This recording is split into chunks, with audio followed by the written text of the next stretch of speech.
Last time on Lawful Stupid. It's been 1,000 years! No, so we journeyed to the Land of Silence, and there was this big barrier, like an asshole. There seemed to be like a choke point through there, but like it wasn't working out. Wait, what did it look like? What did you say it looked like? It looked like an asshole. It was a giant asshole portal. We got through it though, didn't we get into it? We got we got into it. Findle got us in. Well, to be fair, I went straight through, but you guys got lost. You guys took a detour. You're hanging out in the colon with. You gotta remember, it didn't want to ghosts. open up at first. Like we had to poke it, prod it a little bit. Yeah. You guys went through a detour through the colon with the ghost. Remember when that happened? Yes. He was Yes. like, my dad hates me.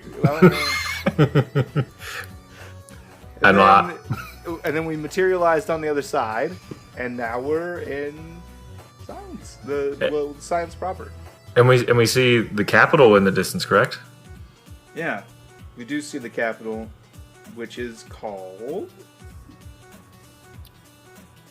Capital City. Prima Tacit. Prima Tacit is the name of the capital of Silence. Everybody write that down. Prima Tacit, go in there. Write that down. Write that down. Prima Tacit. Yeah, so you guys roll back out of the this arcane torrential vision, and land next to Kristoff, and I believe you hand him his magical item, which is a flask. It basically refills with any drink he wants. Yeah. Once a day. That's right. And Atlas has a box with endless hard biscuits, and Rowan has the little sweet ass whistle? fucking Yeah, whistle. ballin' ass whistle. Yeah, his new arcane focus is what Oh it yeah, actually said. it's a penny whistle. That's right. Yeah, and so basically the last thing that happened was Kristoff being like, "So where were you guys?" So I'll kind of give you guys an intro and let you go from there. So as we return to our boys' station just outside the magical barrier, bathed in its strange glow, you boys are greeted with your new view. Your eyes wander from a nearby field of view forward into the distance, a cluster of frozen forest sparsely scattered before you. A welcome sight for most travelers amidst the icy flatlands. Between the wooded obstructions, you see the familiar outlining of a small building with boats and sails around it. You see in the distance a great mountainscape further ahead. The ring of mountains known to Shane, or to Kristoff, as the firm Adulations, are covered in ice and snow encircling Prima Tacit, the crown jewel and capital of Silence. As your eyes climb higher, all three of you boys see above the mountains and Prima Tacit two small boats in the air. From this distance, you can only tell that these boats are without a doubt flying. The sky is covered by this magical curtain of protection from the outside world. And I think Kristoff is just like taking it all in. You know, it's been so long. He's kind of just staring. So that's where your brother is. I'm sorry? Your brother, that palace, that's where he is. Yes. Ostensibly. And presumably where my mother is. Ostensibly, yes. And presumably also, Rowan, you have a meeting with Palace as well. Yeah.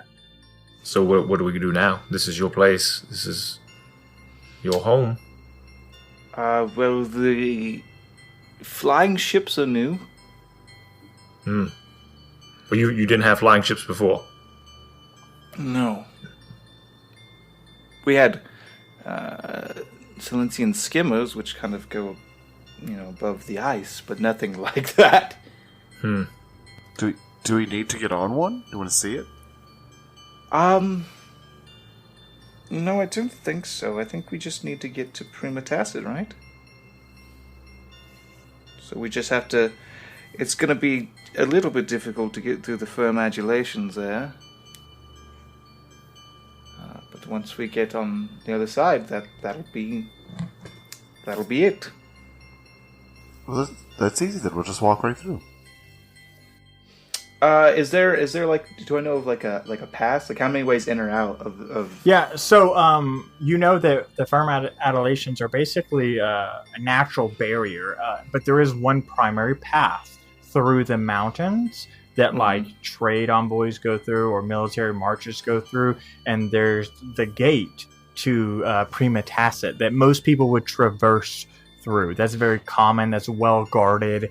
But that's the easiest path into the capital.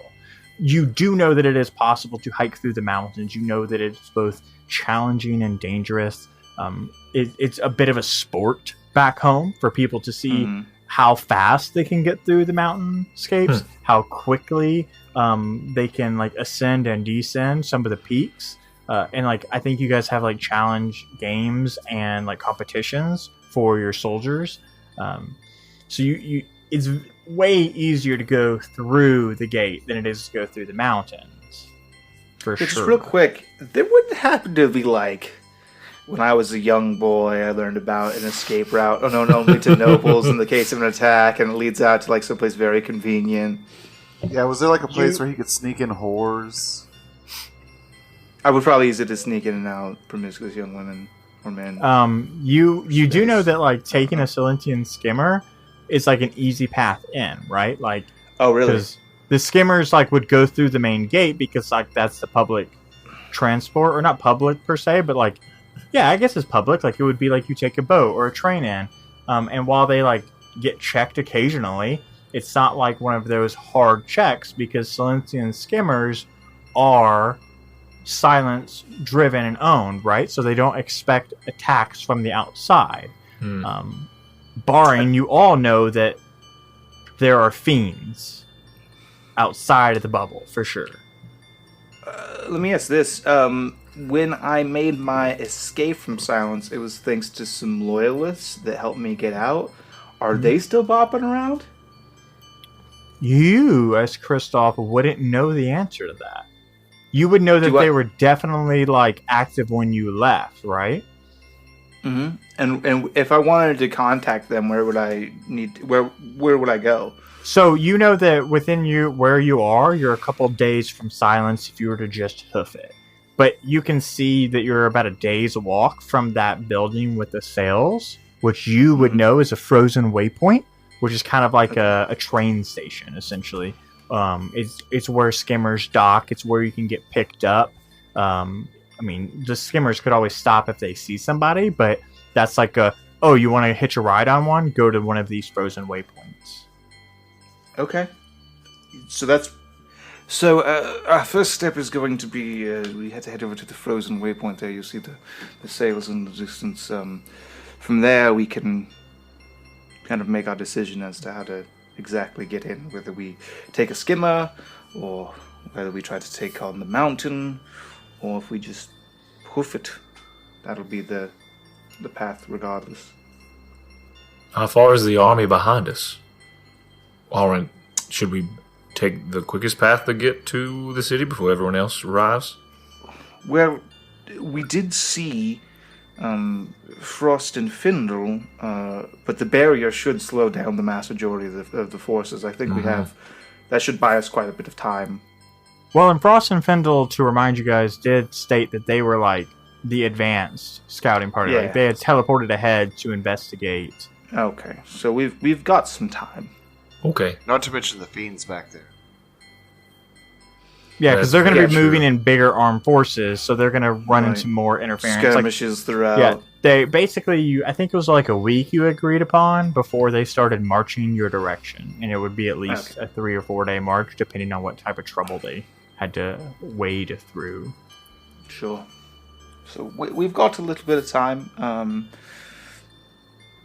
We should just make use of it. Just handle this smartly. I don't necessarily think it's the best option to go in loud. We don't exactly have a finger on the pulse of the situation in here. I mean, it's been very isolated, so... And do me a favor and roll a Do Whoever it is, I would let her deception. Do deception with an intelligence modifier, an intelligence-based deception check. So add deception, the skill. No, so it's in a deception skill. So if you have proficiency in I do that, have proficiency. but it's your No, I don't. intelligence modifier. Oh, okay, I see. So I'm not proficient in deception, so I'm just rolling a d20 adding my int. Yes. Okay. 5. Okay, so what you know from that is you have actually in the last 2 years that you have been building up your armada of intelligence in Uri. You've also been like scouting out other major like organizations and capitals, and you know that you have received no word back from Silence in a long time. And while that didn't necessarily worry you, it's beginning to like creep back up in your consciousness as you like have passed through this barrier and stuff. Okay. What do you suggest we do? Just take the boats in? Well, I say order our business. We'll get to the waypoint and then make a decision there. Okay. I might be able to make contact with some old friends, and they might be able to obfuscate us as we journey into the capital proper, or maybe we just have to roll the dice on this one. Hey, and real quick, I don't know if it didn't work earlier because of the barriers, but could you see if Avia can get in touch with my mother to find out exactly where she is in the city? I can certainly try. Now that we're inside the barrier, maybe as a relay point, I don't know. And I'll grab the coin and... Avia, are you there? And at first there's a long pause of silence before you hear like this vicious static feedback. And I kind of jerk my head sideways. No. We are on our own. Well, I guess we're pretty used to that, aren't we? Yes. Too right. Shall we? Okay, so you guys want to march forward towards the frozen waypoint. Correct. So you guys have about a day's walk. Basically the way the time works out, you'll walk for a good portion, camp, and then the next day you'll end up in the frozen waypoint. Now is a good opportunity to unpack some things, should you guys want to, from a narrative perspective. E.g., the loot being tossed, with the book being tossed, the things that Atlas has going on, all the visions Atlas saw and Rowan saw in the torrent. If you don't want to talk about any of those things, feel free. You don't have to, but this is a good open-ended time to explore those things. I mean, to that note, I think just trying to take a moment and say, so we may not be alive the day after tomorrow. Well, why would you say that? Well, I felt pretty good about what we were doing earlier, and now we may be out of our depth. If this should come to conflict, I don't think we have the gusto. Well, we've got your powerful magic. We've got my, and I'll summon Willow, like in all the molten, brimstone form. And of course, Rowan has his magical gun, which I will pull from my side and hand back to him at this point.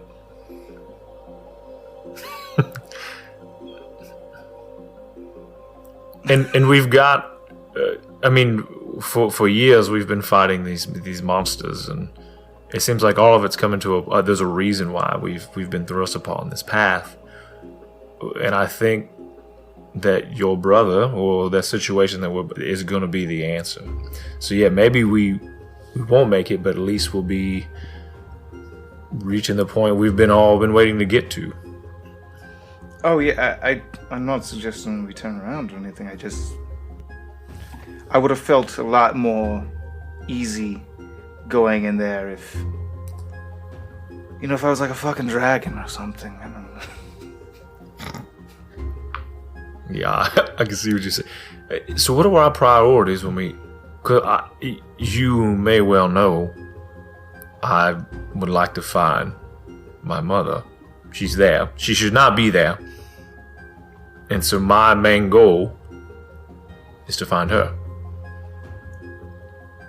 Yeah, and my main goal is, I have to speak with Palace.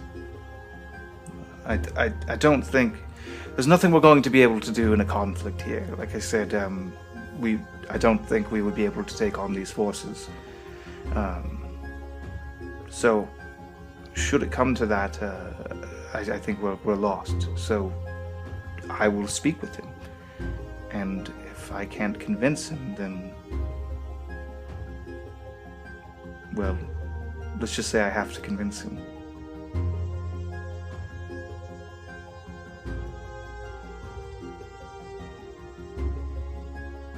Not against an army, Rowan, I'm afraid.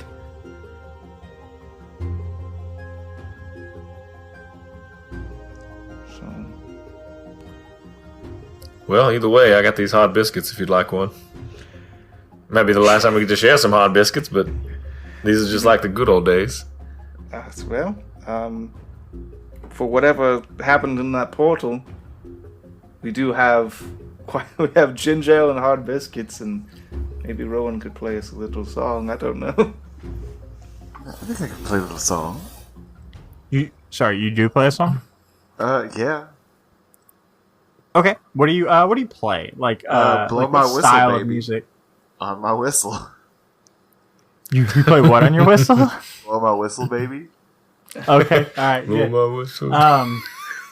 So Ginge, good luck finding that. if you can find a kazoo version of "Blow My Whistle," I would accept that 110%. It's got to be on a whistle. Well, I'm not mad at either way. And then, of course, I'll pour us out some ginger ale from my bottomless flask. And as I'm sharing, like, Christoph, you might be interested to know, we had some, as far as visions go, who can really tell how true they are. But in one that I had, I guess it was an alternate reality. Mm-hmm. You were on the throne instead of your brother. But you did not look happy about it. Another thing, I was with another orc, I guess my father? And you were sentencing me to death. Very strange. I just, like I said, as far as realities go, I didn't know if that was something you would want to know or not, but now you do know. Well, I suppose there, but the grace of the gods go we, that things could have ended up very differently, but they didn't. This is how things worked out. Well, and I see the man that you have become I knew that was a false reality. First, you weren't happy there. Second, it was not the man you were ever, it seemed to become. You're a good man whether or not you think you are. Oh, thank you. Thank you. I'll just drink some more ginger ale. You don't give yourself enough credit. Rowan, tell him how good of a man he is. He knows how good he is. He knows how princely he is regardless of title. Sure. Thank you. So, I guess when we get there to Prima Tacit, I have to go speak to my brother, and I think I have to do it alone. That's fair. Like, Alice, you've got to find Teresa, and I can help you with the extraction. Yeah, I would say, especially if you think that the talk is going to go fairly well, maybe we just plan a rendezvous somewhere once we get to the gate. And assuming all things go well, which we know they are not, but assuming they are, we can all meet up at some point. Well, the thing is, if things don't go well, I don't want Teresa within a mile of what's going to happen. So I would say just focus on Teresa. And I have to be successful. So when I'm successful, it won't be an issue. But if I'm not, then at least She'll be safe. We'll find her. I'm not sure exactly how yet, but I'm sure something will come up. We'll find her. So I think you guys continue your march, mostly amidst small talks. Maybe they're memories, maybe they're just general descriptions of silence and Silencian things. But you're trudging through these icy flatlands, heading closer to this frozen waypoint. The cold air leaping up and biting at your cheeks, or in Rowan's case, his exposed midriff. Despite the fact he's atop his noble steed. And it gets colder, and the air gets more brittle as each crunch of snow and ice falls beneath your feet. And you boys decide, as the sun begins to set on you all's journey, to stop and get some warmth and rest for the night. Tell me, are you guys still doing the super stealth where you like dig a hole and put a fire in it, or are you more comfortable? Like, what is the situation here? I think we gotta play it tight, at least for one more night. Yeah. We can't screw up now. Yeah, we don't want to be suspicious. Then, like, no, this is gonna be super secret. Yeah. Okay. So you guys do your stealth mode, camp style, and then you guys, of course, do your watch rotations. Order of watch. I'll go first. Okay. I'll go second. Perception check, please. I'll go last. 17. Okay. Devin. Mine is a 7. Okay. And Rowan. Modifier is okay. This is 16. Okay, pretty good. So, Christoph, as you're doing your rotation of the watch, silence feels more silent than usual. Like, even though you're on these flatlands, you're used to seeing like small, like icy field rodents or like passing animals, and you haven't really noticed those. And that's all kind of like coming to a head as you're taking watch. But otherwise, uneventful stint of watch, and you awake Atlas, and Atlas, you get up and you do your watch, and everything seems fine, right up until across from where you're sitting, like the air gets a little bit thicker in front of you, and then like this, almost like this, translucent form sits across from you, like mimicking your movement, except for the fact that it looks just like you, in the sense that it's an exact copy of you, but with willow out. Like, your right arm is covered in brimstone, and like you can see like these glowing molten lines and like these sparks of electricity kind of bouncing around the body.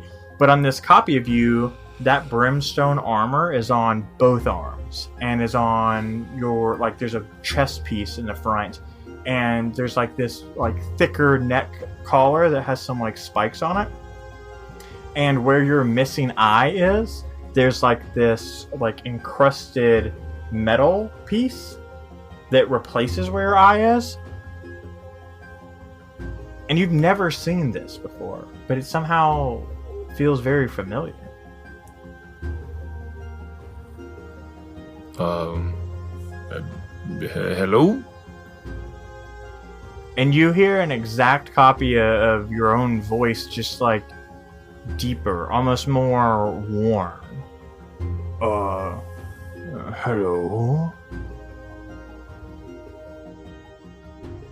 I get that you're me. Did I fall asleep?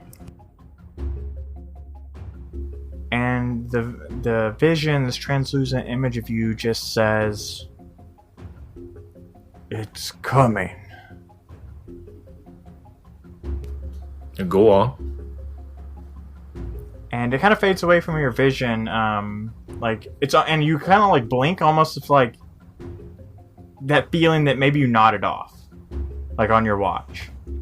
And the next thing you know, like Rowan is like at like your side, like, "Hey, I need to take over." Like, yeah, yeah. Thank you.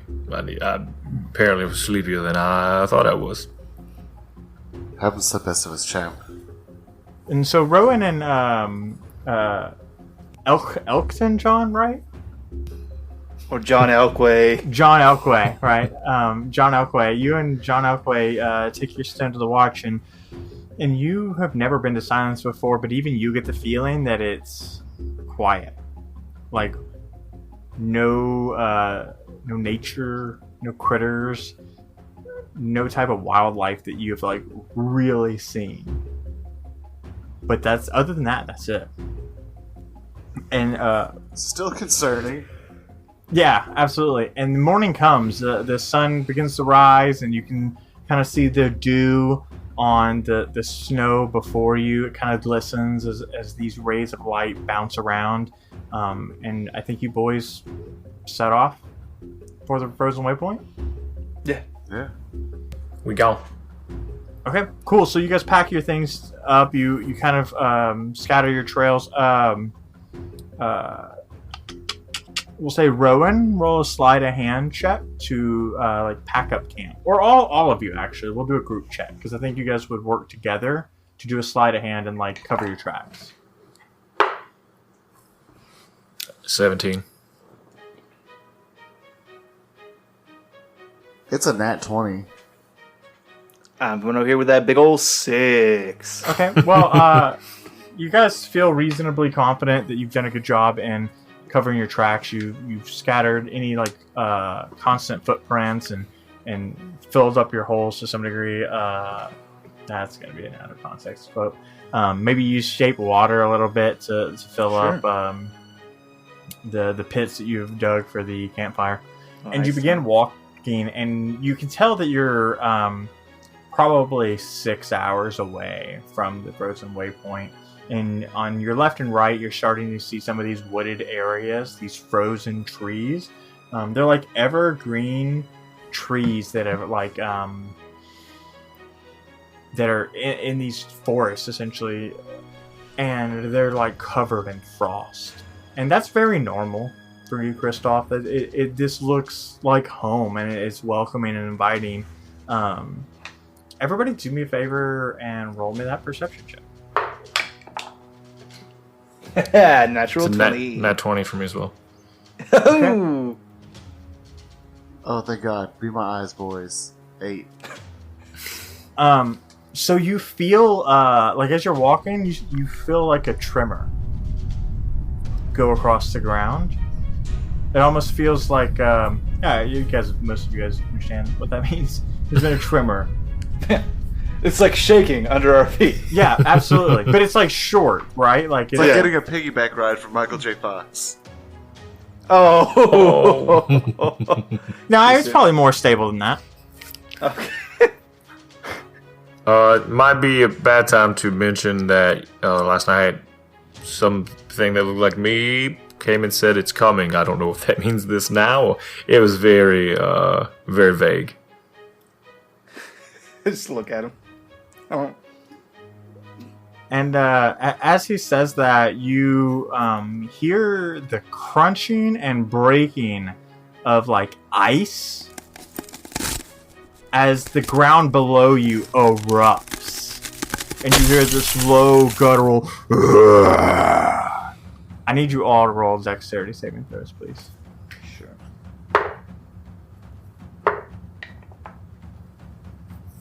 18. 17. Good. Oh, you all did well. You all did quite well.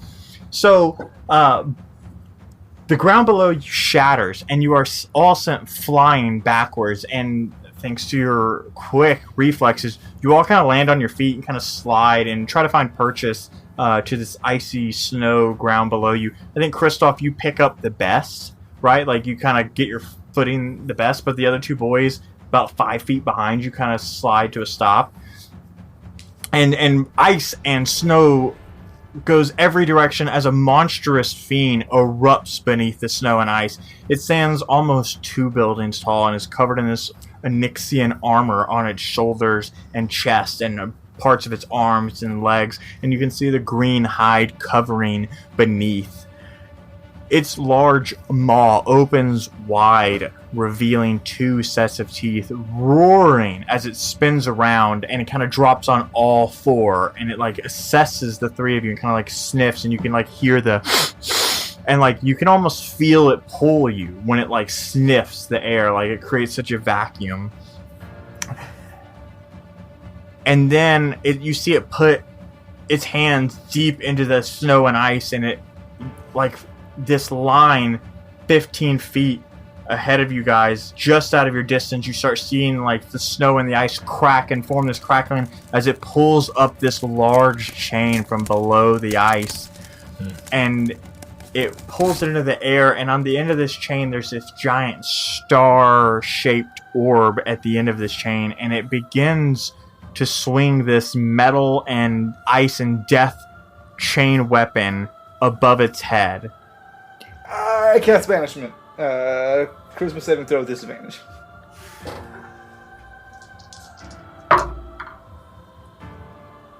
Charisma saving throw. 23.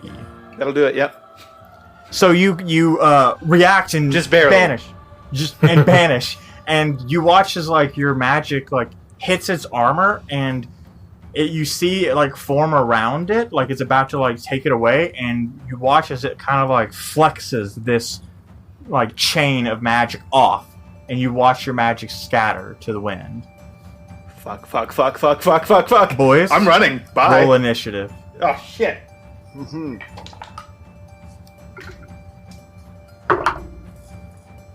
Dirty 20. Okay. Also dirty 20. 9. I feel you with that roll, but I think dex scores, please. 2. 4. Okay. Ooh, my dexterous boys. So you guys are 20 feet out. Atlas, you're 25 feet. Rowan, you're 25 feet. Kristoff, you're front and center at 20 feet away from this fiend. And it's like on this low crouched form, spinning this giant chain of death above its head. Atlas, you're first, my dude. And remember, just a reminder, just to prep your actions prior to your turn. That way we can keep this nice and speedy. Yep. Yes. Okay, so first thing, I'm going to go into rage mode. That's my bonus action. I will approach, and I'm simply going to call Willow up into my hands, and then I'm going to attempt an attack. Yeah, go ahead and roll all your attacks, and then we'll cover damage, and we'll cover that. So you, and I'll go ahead and narrate while we wait. You like roar and summon Willow to your side, and this lightning starts crackling around you. And before it's always been this like normal blue storm lightning as you're a storm barbarian. Now it's like this red like heat lightning as your molten armor covers your arm, and then you charge forward to meet this fiend head on. All right, so 19 and 24. I'm assuming those both hit. Yeah, I believe so. Yes, absolutely, those both hit.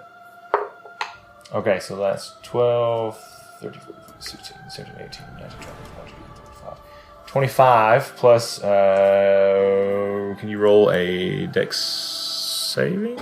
Yeah, dex saving. Is this for your storm? Yes. Okay. I don't think a 12 beats it.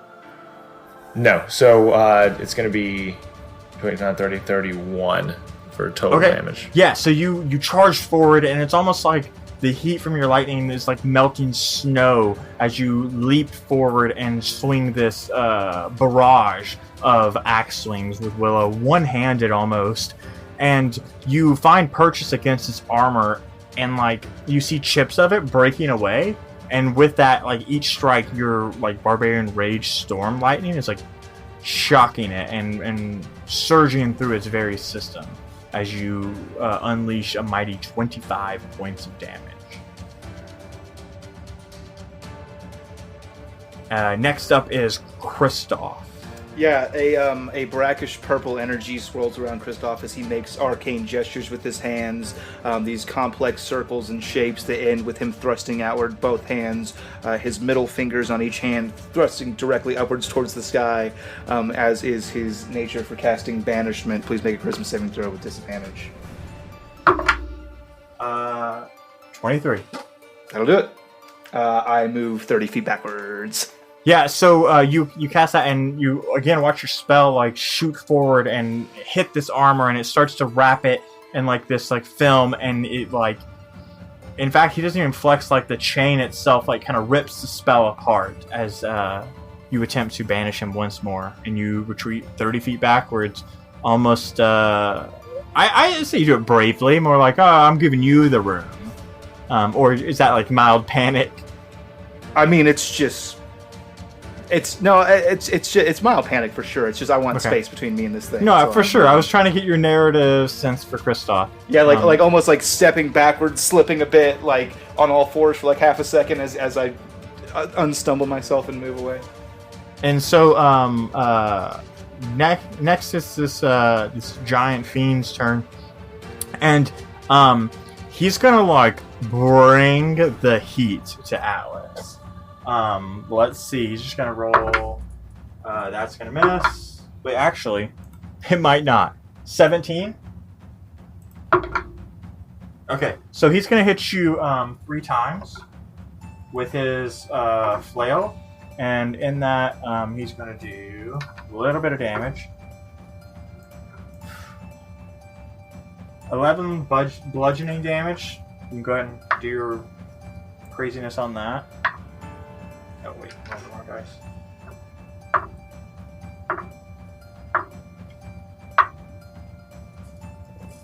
And then you're going to take 18 necrotic damage for the first attack. So he brings that that weapon down, and it just like hard point strikes you. But you bring up Willow to block it. You feel like this corruption fall across you. Do me a favor and roll me a wisdom saving throw while I roll the damage on the other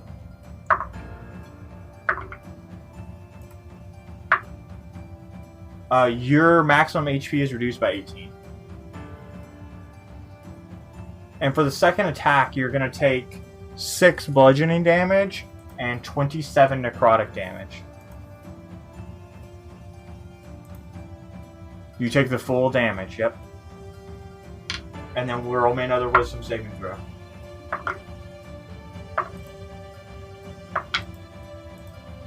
That's not going to work. You're going to lose 27 maximum HP. Yep. So 39 total. Oh, no. That was bad math. 45 total. And then for the third attack, you're going to take 6 bludgeoning damage and 21 necrotic damage. One more wisdom saving throw for me, please.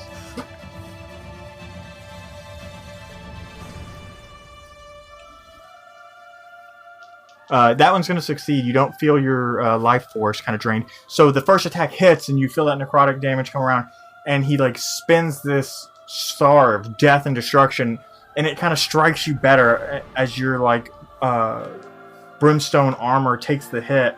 But you feel that necrotic energy drain, like kind of like enfeebling you, like bringing age upon you. And then the third attack hits, but you're able to like move out of the way of this like sloth and necrotic damage. Like it hurts and you feel the burn, but it doesn't seem to like sap that energy from you.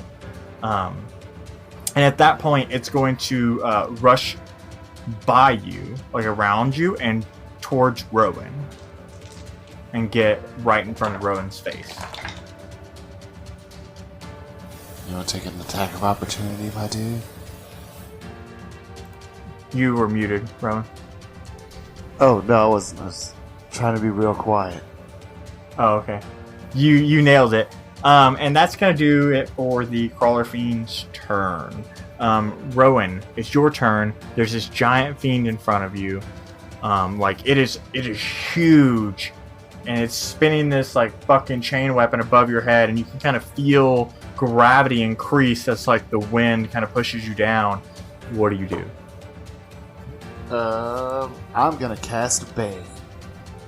You're gonna cast Bane on it. That's a Wisdom saving throw, right? Charisma. It is? Okay. I don't think this boy is particularly good at those. But I think an 18 is gonna beat it. Yes, it will. Is it Bane save or suck? Yes. Okay. Yeah, so you kind of play on your new whistle, and you play this curse, this bane of pain atop it, and this like magic pours forward, and it just kind of like washes over this fiend. And we're gonna move back over. Unless you, sorry, what else do you want to do? My bad. Let's see. Trying to think of this action economy. I'm gonna give Bardic Inspiration to Atlas. And then that'll be me. What do you say to him to inspire him? Hold fast. And as he says that, you feel this like innate resurgence of hope like course through your veins as it becomes your turn, provided that Rowan's done. Oh yeah, just for the Okay, record, am on the elk still. Yeah, absolutely. Atlas, it's your turn. What do you do? So, the place that he came up through the ice, is that like a gaping hole? How far? And am I close to see if that drops down a certain distance? I mean, you could. So you would have to move 20 feet to get to the hole. So look down it, but you absolutely could. I don't want to move out of this thing. So attack. That'd be very bad for me. I'm going to try something. I'm assuming that it came up from a hole in the ice. So I'm assuming that beneath us is probably either a hole or some type of water. I would like to try to crack the ice. Okay, so beneath it.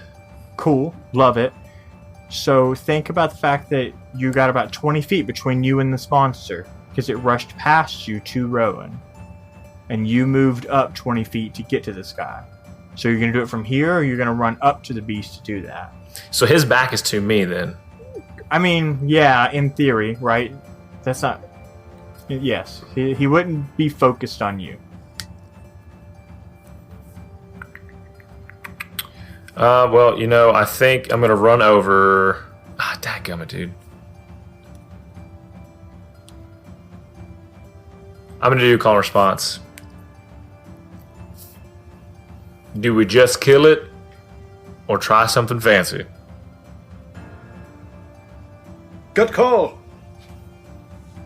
What do you say? Gut call. What does your gut say to do? I'm going to turn...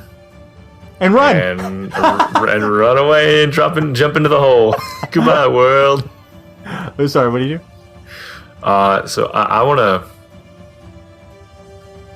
In the chain, is it low enough for me to like grab it or pin Think it down? of it like a giant flail. He's like spinning this morning star. So it's just currently, okay. And it's a huge chain. Like it's got a 15-foot spin on it, right? Like 15-foot chain. I would like to use my jumping boots to jump on top of this thing. This monster? Yes. Yeah, okay, cool. What else are you gonna do? Like, are you just planning to jump on him and grapple him? If I can use movement to jump up to like a neck area. Yeah, you have enough jump from the boots that I'm not gonna like check you, right? Like, you have triple jump on your boots, right? Yes. So like you're gonna be able to jump up to it, whether you grab it, attack it, whatever. That's up to you once you get there. So that's what I'm gonna do. I'm gonna run it. I'm gonna jump onto its back, and I'm going to attack at its neck specifically. Okay, cool. Roll me a couple attacks. And I did that. I rolled a 19 and a 22, and a 17. You attack 3 times then? Yeah, well, as the attack, and then the bonus action. What is your bonus action? Your bonus action is it's save. the lightning damage. Yeah, but he saves on that, not... Well, it's just going to be the minimal, so he'll just take half of that specific attack. Oh, you're saying the 17's a damage? No, 17 does 17 hit. Those are three hit to determine if they hit. Okay, cool. What? Okay, Yeah. so you rolled 2 attacks for attack and extra attack. 19 and 22. Yeah. Yes. And then your bonus action is to do what? Oh, I was going to lightning. attack, so no, it just ends. So yeah, he needs to roll his dex save to determine if Yeah, he saves. There we go. All right, cool. I was like, anyways, yeah. So you definitely strike true on both of those, and we'll roll his save, which, 18. So I think that is good. Yeah, so on that, he's going to take... It's only a 1 anyways, so I guess take He 0, takes but one. it'll be No, 35. So it'll be 36 then. Total damage. Okay, cool. Yeah. So you leap up, and are you trying to stay up there? Yes. There are, in Dungeon Master's Guide, what I like to refer to as Shatter the Colossus rules. So if this creature is 2 size categories larger than him, so if it's a huge or larger creature, you can make a grapple check against it, and as long as the grapple is unbroken, you're holding onto it, and you get advantage on all attacks against it while you're hanging onto it. I don't wanna So do that. okay, That's the well, thing. we'll get to that. But I'm gonna say you can jump up there and like get on there, no problem in general. Right. But you're not like fastened to him in any way, shape, or form currently because you like attacked, right? So you leaped and jumped like sky high with your fucking Air Jordans and bring down this like whirlwind of attacks. And I think you like maybe even spin and bring like this backhanded blade into its neck, and you see this blood and ichor spill forth, and it roars out like in pain. And the ground in front of you is painted in black ichor. As you're now on the back of this thing, like hanging on one-handed. And next it's going to be Kristoff's turn. I'm just going to look directly at Rowan, and I'm going to say, you still think I'm a dragon, right? Always. I am going to close the distance instead of running away. I'm going to run towards the creature. It should be 10 feet now because he moved 20 feet forward, right? Or 20 feet. Because Yeah. I was 10 feet back. Well, yeah. So I'll move the 20 feet forward. I will cast a bonus action spell on myself for Dragon Breath at 6th level. And then I will... I think when I cast Dragon Breath, I raise my hands up in front of my mouth in like a cone shape. And I just breathe, and this magical sigil lights up in my hands, and my breath becomes this icy torrent. And I should be able to split the difference between Atlas and Rowan, because how big this creature is, and still catch him in my cone without catching those guys, I think, yes? What's the cone effect? 15 feet? 15 foot. Yeah, so this thing is big enough because it's large, that it would absorb, and I would say that you would like move in a way that you wouldn't intentionally try to hit Rowan, because it's going to take up, it basically takes up 2 blocks, 10 feet. Yeah. So you would move in a way that you don't hit Rowan, and that Atlas has full cover being on its back or whatever, Sure. so he doesn't have to get affected. Though you don't Okay. feel that heat, right? Danger Danger close, my dude! That cold. Oh, it's gonna okay. It's going to be, because I am choosing cold as my damage type. Okay. And then you make a dexterity saving throw. Do me a favor and just let me know what does your elemental feat do? It makes it so that you can't have resistance or immunity to cold when I'm attacking you with cold, and it lets me make it so that anytime I roll a 1 on a damage dice, I can count it as a 2. Okay. So I don't think a 14 cuts No. the mustard. It doesn't, and it's 36 points of cold damage. Actually, yeah. Okay, cool. So yeah, you rush forward, you get into position, and you breathe this like cone of like ice fire. It's almost like shards of ice in this flame as it pours forward, and the creature like puts up its like left hand that's not maintaining the spin on its weapon, or its claw rather, and you see this like fire kind of like fall over it, or this ice fire. And Atlas, you can like feel it get even colder if that's possible in the land of fucking ice. And you watch as this monster, like in the middle of your flame, like kind of lowers its hand and doesn't appear to be affected by your attack. Shane, your elemental adept feat allows you to ignore resistance, not immunities. Oh, cool. And you watch and you instantly know as it like kind of like leans down that like he didn't seem at all fazed by that. Cool. And so in the distance, Shane, you see a familiar figure. And like it rushes up and kind of like stops beside you, and you see this blue sapphire skinned tiefling. And you would know her to be Phaelana Arundel. And when you left, Phaelana was Palace's like right hand. That like you actually like grew up with her, but she was like several years younger than you, so you didn't know her super well. You just knew that her and Palace were like friendly. And she like steps forward and like lances this motherfucker with like this fire arcane bolt. And as it like stumbles backwards, she continues to fire like this like rapid fire set of spells. And she kind of like grunts to you and says, "Are you going to just stand there or help?" Hey man, just checking in real quick. Arundel is confirmed the setting of the fictional film Frozen, right? Maybe. That's correct. Confirmed. Cool. Okay. Just checking, just wondering how on the nose we're being about this whole Kristoff is Elsa thing. It is Arundel. Holy shit, A-R. I didn't spell it the same way. Sure. All right, cool. It's a different city. Nailed it. That was subconscious. That's a Red Roof Inn. That's a Red Roof Inn situation where it's like, this sounds familiar and I like it, but I don't know why this sounds so good. I don't know. Arundel. It sounds so good. Arundel. Yeah. Yep. 100%. Okay. Cool. Bah! Is my response to her call. I'm giving you an opportunity to attack. Oh. I'm giving all of you boys, like, that's what her call to response is, an opportunity to lay the heat. Sure. And we're going to break initiative and kind of go into that story combat, so kind of tell me what you want to do.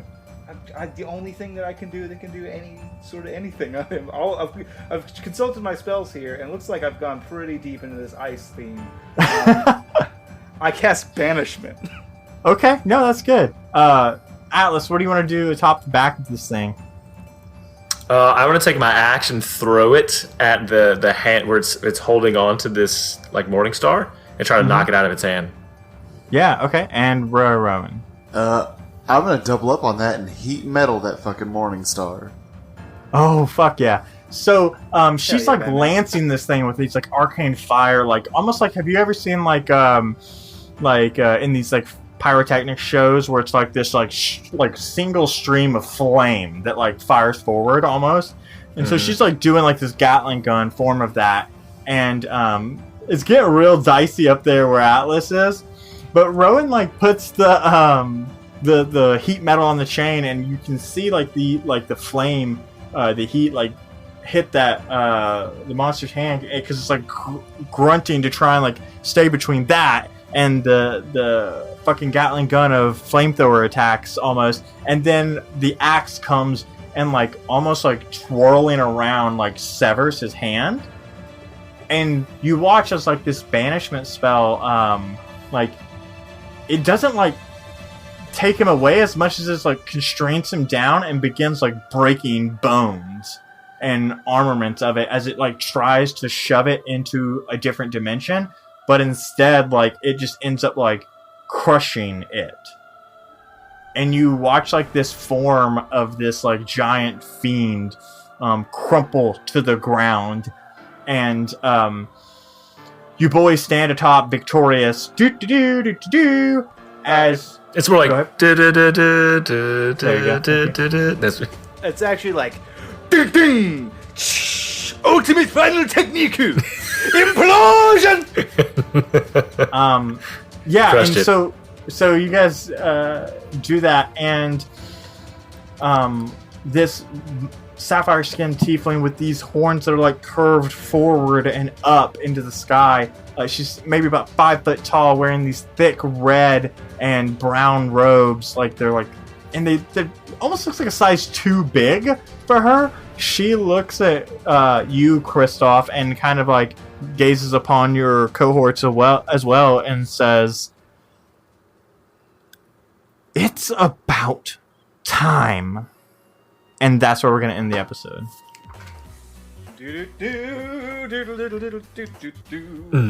Boys, it's good to be back. Reunited and it feels so good.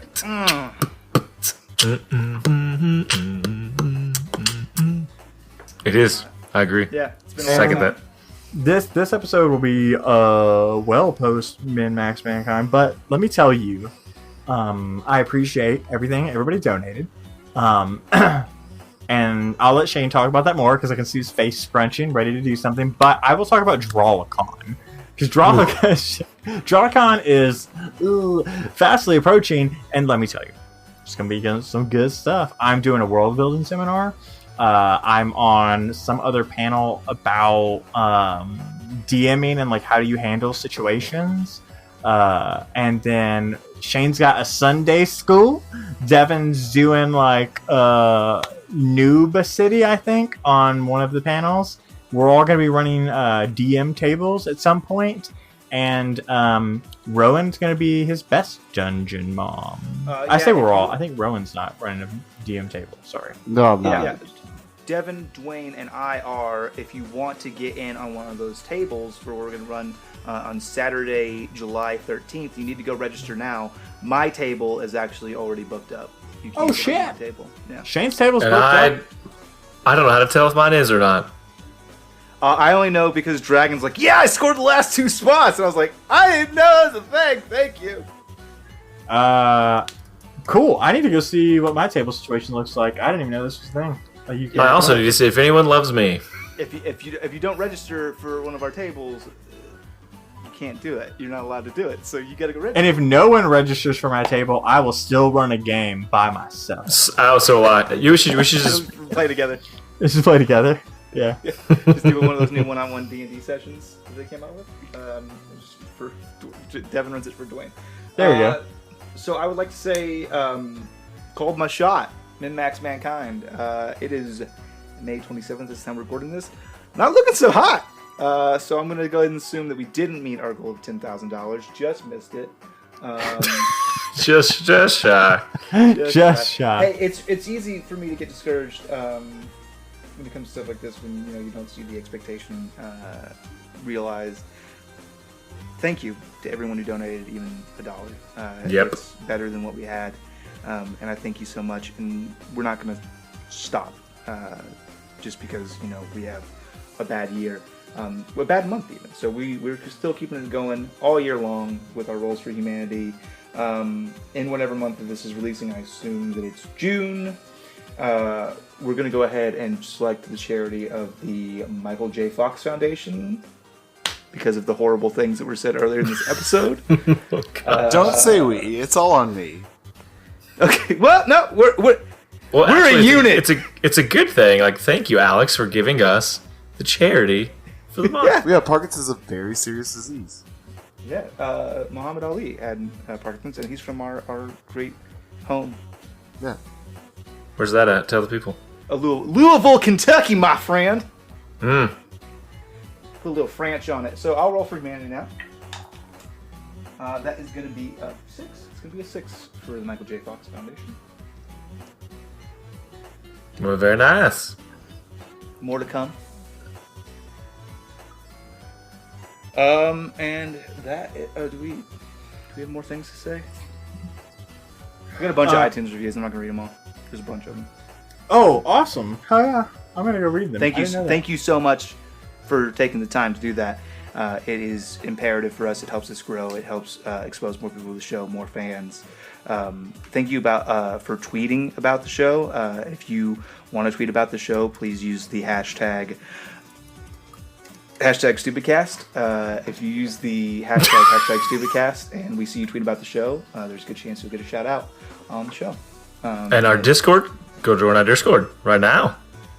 You go do it right now. Right now, be a family. Be part of the family of the Discord. Do it now. We will walk you through all the problems of your bad days, crisis you might have. We'll celebrate your wins. We'll cry with you at your losses, and we'll be there. Yeah, every victory that you can will be made sweeter by the fact that we've done it together, and every defeat will be made more palatable because there's more shoulders to bear that, and we have mini games and we have fun things to do in the Discord, and there's just always people playing D&D, and there's always people having this great discussion and really warmth of community and family. So that is available to you with a click of the button, and if there's something that great out there that just is one click away, I mean, you kind of silly not to make the click, right? I will say this: we're going to be announcing a super fun thing, really cool development, and Discord's going to hear about it first. I don't even know what it is. That's how new it is. Yeah, it'll happen tonight, which will be May 27th, right? May 27th. So, like, when you're hearing this, just know that like shit happens in the Discord first, right? Like, so come hang out with us, boys. Play them out, yeah. We love you. Bye. Bye. See ya. Boop.